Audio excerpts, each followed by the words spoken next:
Have you ever wondered, amid the chaos and unpredictability of life, if there's a grand design at play? Does everything truly happen for a reason?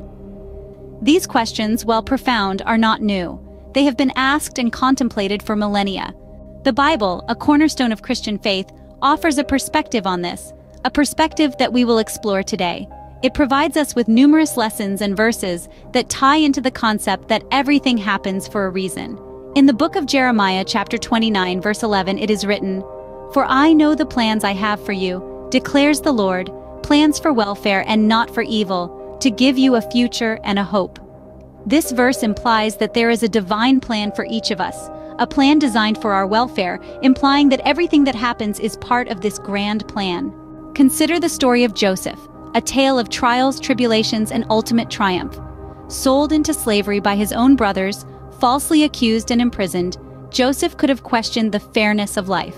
Yet, in Genesis chapter 50, verse 20, Joseph says to his brothers, "You intended to harm me, but God intended it for good to accomplish what is now being done, the saving of many lives."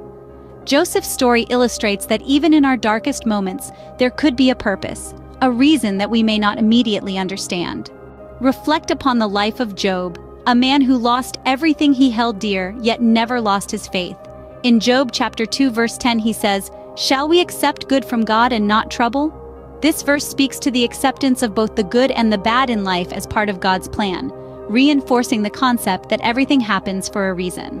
The biblical parable of the farmer scattering seeds found in the Gospel of Matthew chapter 13, verses 3 through 8, is yet another affirmation of this concept. Some seeds fell on the path, some on rocky ground, some among thorns, and some on good soil. Each seed, depending on where it fell, met a different fate, but each fate served a purpose in the grand scheme of life's farm. And finally, consider the ultimate sacrifice, the crucifixion of Jesus Christ. In the Gospel of John, chapter 12, verse 24, Jesus says, "Truly, truly, I say to you, unless a grain of wheat falls into the earth and dies, it remains alone. But if it dies, it bears much fruit." Even in his death, there was a purpose, a reason, the salvation of mankind. In conclusion, the Bible serves as a guide, offering us a perspective on life's complexities and challenges. It teaches us that there's a grand design, a divine plan in which everything happens for a reason.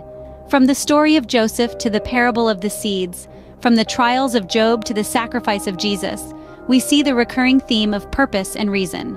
Remember, the journey of life may be fraught with trials and tribulations, but as believers, we trust in the divine plan, in the belief that everything indeed happens for a reason.